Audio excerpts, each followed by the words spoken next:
What if one day, without warning, your entire world was torn apart? That's exactly what just happened at the Whittaker homestead, as state police stepped in and removed Timmy, Ray, and Lorraine from the only home they've ever known. Tonight, we're diving into the shocking details behind this heartbreaking turn of events. For years, the Whittaker family has been at the center of both fascination and controversy. People from all over the world have followed their story. Some with compassion, others with judgment, but almost everyone with curiosity. Their life, marked by hardship and resilience, has always seemed to hang in a delicate balance. And now that balance has collapsed.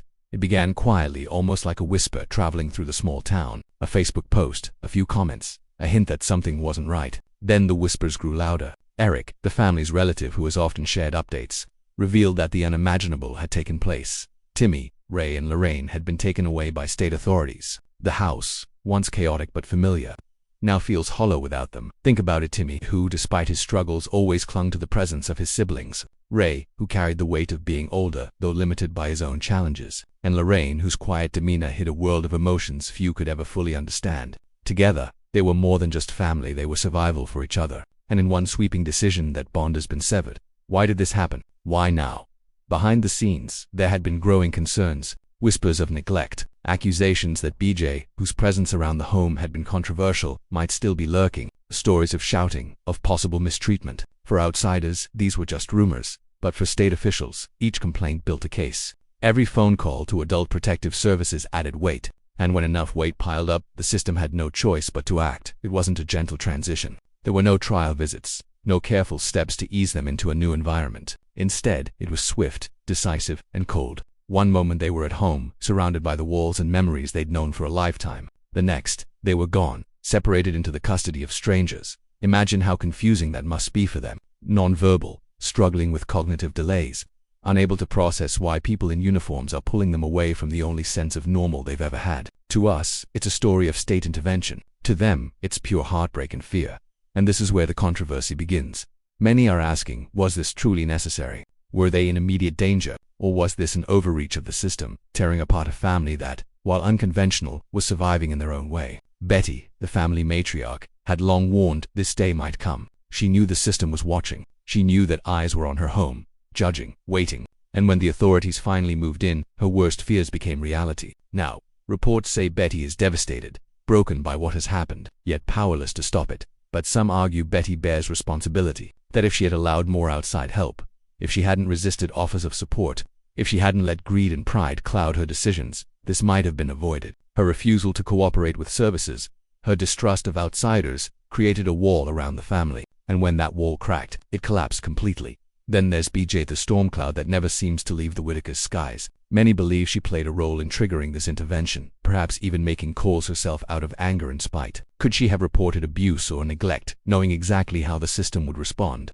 If so, the consequences are devastating, not just for Betty, but for the siblings now living apart in an unfamiliar world. As painful as this is to hear, let's face a harsh truth. Betty isn't going to live forever. She has carried the family as long as she could, but time spares no one. And when she's gone, what then? Who takes care of Timmy? Who makes sure Lorraine and Ray are safe? These are questions that the state may have been forced to confront earlier than expected, and their answer was separation. But should family bonds be broken so suddenly? Shouldn't there have been another way? This is where we stand tonight, at a crossroads of empathy and judgment, where no answer feels completely right. On one hand, the state may have saved them from a dangerous situation. On the other, they may have shattered the fragile world of three people who only understood life through the presence of each other. And that brings us to the real heart of this story. Beyond the drama, beyond the accusations, beyond the noise of social media, there are three vulnerable human beings: Timmy, Ray, and Lorraine. People who didn't choose their circumstances. People who never asked to be part of a public spectacle. People who are now living in places we can't even confirm, possibly miles apart, struggling to make sense of a world that just ripped them away from everything they knew. It's not just news. It's not just gossip. It's a tragedy. So, where does this leave us? Eric has promised to share more details soon, and we may learn where they've been placed, how they're coping, and what comes next. There will likely be court hearings, where Betty will be forced to prove she can provide adequate care if she hopes to reunite the family. Until then, we're left with uncertainty, anger, and sorrow. But one thing is clear: the Whittaker story has taken a turn no one could have predicted, and the impact will be felt for years to come. So I want to hear from you. Do you think the state did the right thing by stepping in and removing them? Or was this a cruel decision that caused more harm than good? Drop your thoughts in the comments. I'll be reading every single one, because in the end, This isn't just about policies or systems. This is about people. And the story of Timmy, Ray, and Lorraine is far from over. The removal of Timmy, Ray, and Lorraine wasn't just an isolated event. It was the climax of years of tension, scrutiny, and decisions that many now say were impossible to sustain. To truly understand why the state acted, we have to step back and look at the world inside that little house in Odd, West Virginia. Betty, the reluctant matriarch for decades. Betty has been the anchor of the Whittaker family. Some called her stubborn, others called her protective, but no one doubted her influence. She wasn't just a mother, she was the guardian of a fragile universe that the rest of the world didn't always understand. Betty knew her children's limitations better than anyone. She knew Timmy's fears, Ray's habits, Lorraine's quiet rhythms. She knew how to calm them, how to comfort them, how to make them feel safe in a world that often wasn't. To outsiders, her methods might have seemed unorthodox, but to her, they worked. And in her mind, that was enough. But here's the truth Betty didn't want to face. Love alone doesn't satisfy the state's definition of care. Officials look for structure, for services, for outside support, and Betty wasn't willing to let outsiders in. Every time an agency offered help, Betty saw it as a threat. Every suggestion felt like an intrusion. Every knock on the door felt like a step closer to losing control. And maybe she was right to worry, because in the end, the very people she resisted were the ones who tore her family apart. The shadow of BJ. There's BJ, the figure who has haunted the Whittaker family's story for years. To some, BJ is just a troubled relative who spirals in and out of the picture. To others, she's the spark that lit the firestorm. Think about it. The timing of the state's intervention wasn't random. It came after an explosion of online chatter, after accusations of abuse, after stories circulated that BJ was back around the family, stirring chaos. Whether she was directly responsible for making calls to protective services or whether her presence simply reignited public outrage, one thing is certain: BJ's shadow loomed large over this removal. Could it be that her anger, her bitterness, her long-standing grudges pushed her to take action? Could she have picked up the phone, reported what she knew or what she wanted the authorities to believe? We may never know, but when you connect the dots, her name keeps surfacing. And if that's true, it means the downfall of the Whittaker home didn't just come from state intervention. It came from family betrayal. The community divides. The Whittakers aren't just a family, they're a symbol. For some, they represent resilience in the face of adversity. For others, they symbolize dysfunction that has gone unchecked for too long. Neighbors and community members have long debated their situation. Some would argue, leave them alone. They're not hurting anyone. They've survived this long together. Let them live their lives. Others whispered, it's unsafe. It's unfair to let vulnerable adults live without proper supervision or care. Those opposing views created a tension that hung over the Whittaker name. And in small towns, whispers don't stay whispers for long. Each phone call to adult protective services was like fuel on a fire, and eventually, the blaze was too big to ignore. When state officials finally moved in, they weren't just responding to one complaint. They were responding to years of voices demanding action. But in trying to protect, did they destroy? The day of removal picture, it uniformed officers, social workers, paperwork in hand, the home filled with strangers. Betty pleading, confused, desperate, and Timmy, Ray, and Lorraine watching, not understanding. Frightened by the commotion. It wasn't gradual. It wasn't gentle. It was swift. Bags packed in a hurry. A ride in the back of a car to an unknown destination. And the silence of siblings suddenly separated after a lifetime of togetherness. That moment, the moment they left the Whittaker home, is one that will haunt them forever. And it's one that Betty will replay in her mind again and again, wondering if she could have stopped it. Life after separation, where are they now? That's the question that burns in everyone's mind. Chances are they've been placed in different group homes, maybe even in different cities. Group homes operate with strict rules: gender separation, maximum capacity, and structured routines. That means Timmy, who depended on Lorraine's presence for comfort, may no longer see her every day. Ray, who was used to the familiarity of his family, now wakes up to strangers. Lorraine, who thrived in silence and routine, now faces an environment of constant change. For people like them, routine is survival. And the state just shattered it. Will they adjust? Maybe. But at what cost? Betty's battle ahead. The story doesn't end here. In fact, some might argue it's only beginning. Soon there will be hearings, courtrooms filled with lawyers, social workers, and judges. Betty will be forced to stand before them and prove she can provide safe, structured care. She'll be judged not just on her love, but on her willingness to comply with the state's standards. And here's the painful reality. Betty has never been good at compliance. Her distrust of the system runs deep, but unless she finds a way to work with them, not against them, she risks losing her children forever. Will Betty rise to the challenge? Or will her resistance seal the fate of separation? A larger question: this isn't just about one family, it's about a bigger issue. How far should the state go in deciding what's best for vulnerable adults? Some argue the system saved them from possible harm. Others believe the system caused more trauma than it prevented. The truth may lie somewhere in between. What we do know is that 3 vulnerable people were pulled from the only world they've ever known. And no matter how well-intentioned the system is, the emotional toll is undeniable. Closing reflection tonight as we reflect on these events. One thing is clear. This is not the end of the Whittaker story. It's the beginning of a new chapter, one filled with uncertainty, legal battles, and perhaps hope for resolution. But resolution comes at a cost, and that cost may be the bond that once held Timmy, Ray, and Lorraine together. So I ask you, was this truly in their best interest, or did the system fail them in the name of protection? Comment your thoughts below if this conversation matters, because families like the Whittakers aren't as rare as we think. The courtroom awaits in the weeks following their removal. Papers were filed. A protective order here, a custody arrangement there. Meetings with social workers, hearings scheduled, and evaluations ordered. Suddenly, the Whittaker family isn't just a family anymore. They're a case number, a file folder on a desk, evidence waiting to be weighed. For Betty, this is terrifying. She has always been most comfortable within the 4 walls of her home, where her word is law, where her instincts guide her decisions.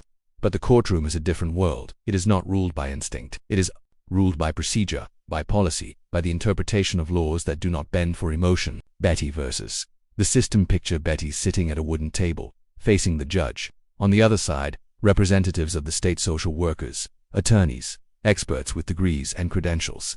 They will speak in terms of safety, structure, and compliance. They will cite standards, reference regulations, and present evidence of neglect, whether real or perceived. And Betty, she will speak from her heart. She will insist she has always done what's best. She will argue that love should be enough, that her children are happiest with her, no matter what outsiders say. But here lies the problem. In the courtroom, love is not measured. Compliance is, and Betty has a history of refusing compliance. That history may now haunt her. The evidence against the state will not walk into court empty-handed. They will bring records of complaints filed over the years, accounts of visits to the Whittaker home, documentation of the family's challenges. They may point to BJ's involvement, to accusations of abuse. They may highlight the lack of structured care, the absence of professional support, the refusal to accept outside help. They may argue that while the Whittakers have survived, survival is not the same as thriving. And when the judge hears all of this, Betty will need more than words. She will need proof that she can change. The hard questions the court will ask, questions that cut to the heart of the matter. How will Betty provide adequate care as she ages? What happens when she can no longer manage? How will Timmy, Ray, and Lorraine access services they desperately need? Who will step in when Betty is gone?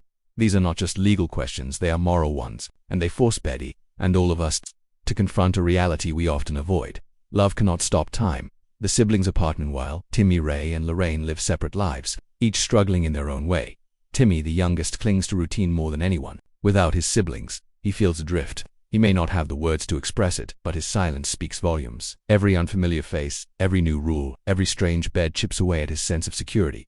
Ray, older but equally limited, struggles to adapt. He may appear calm, but inside, confusion brews. He looks for familiar cues, for Betty's presence, for the comfort of home, but finds only structured schedules and the distant kindness of caretakers. Lorraine, perhaps the quietest of the 3, hides her feelings the deepest. But make no mistake, her world has been shaken. She doesn't ask for much, never did. What she wanted was stability, and now even that has been stolen. Together they were fragile but whole. Apart, they are fragments. Betty's dilemma back at home. Betty is left with silence. The house that once bustled with familiar chaos now echoes with absence.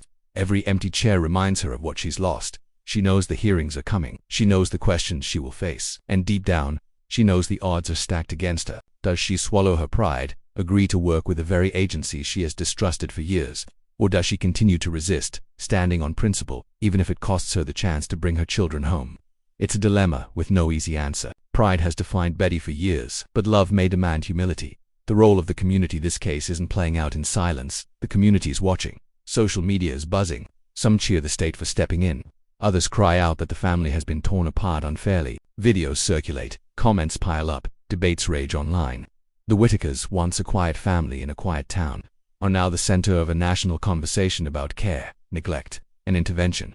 And as the court prepares to decide their fate, every opinion, every whisper, every judgment adds to the weight of the moment. What's at stake at its core? The upcoming hearings aren't just about paperwork or procedure. They're about the future. If Betty can prove she is willing to cooperate, if she can show she will accept services, there may be hope for reunification. Perhaps the siblings could return home, this time with added support to ensure their safety.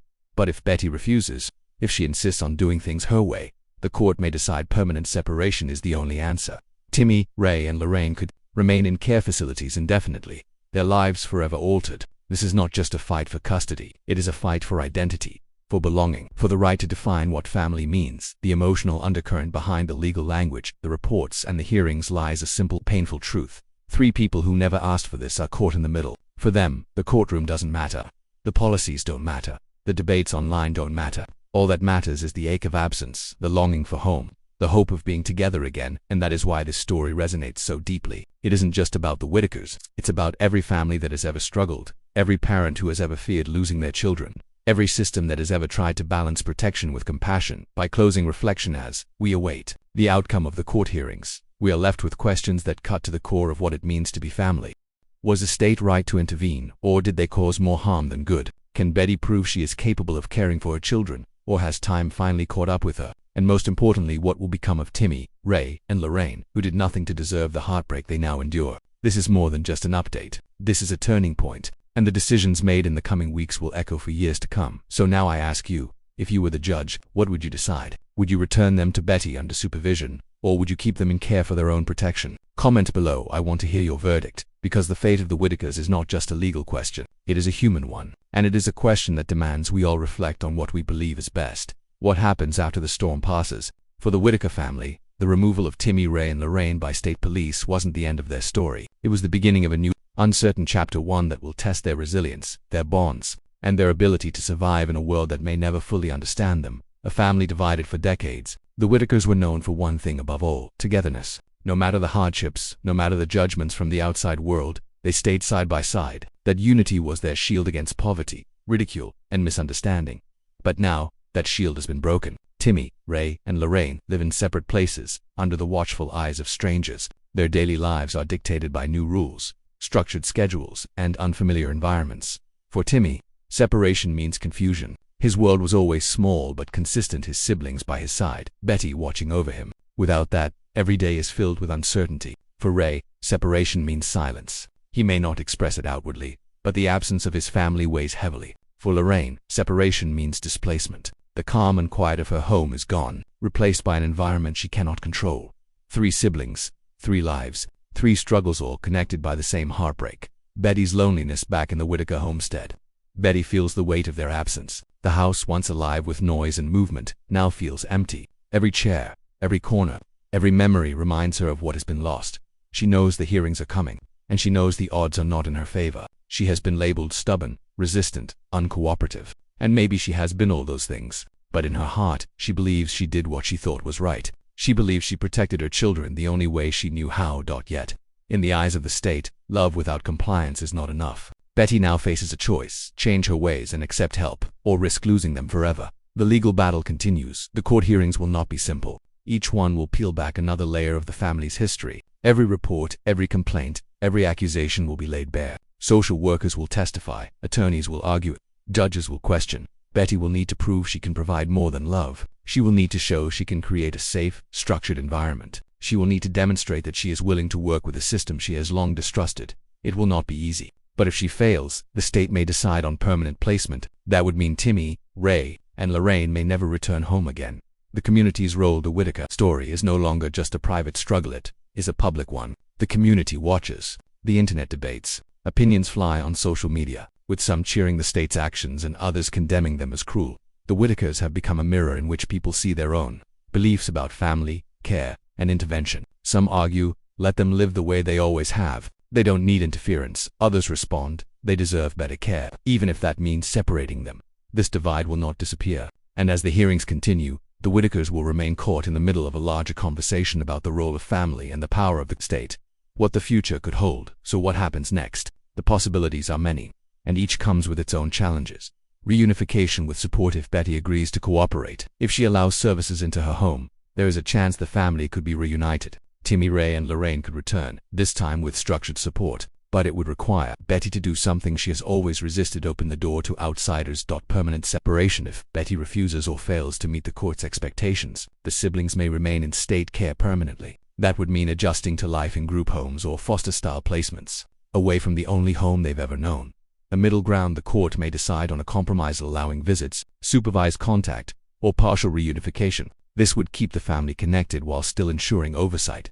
but it would not erase the pain of separation, no matter which path unfolds. One truth remains: the Whittakers will never be the same. The human cost at the center of this story are three vulnerable adults who had no say in what happened. They didn't choose to be removed. They didn't ask for intervention. And they certainly didn't ask to be separated. Their voices are quiet, often unheard, but their suffering is real. The trauma of sudden removal, the confusion of separation, the loss of familiar faces, these are scars that may never fully heal, and that is the hardest part of this story. No matter the outcome, the damage has already been done.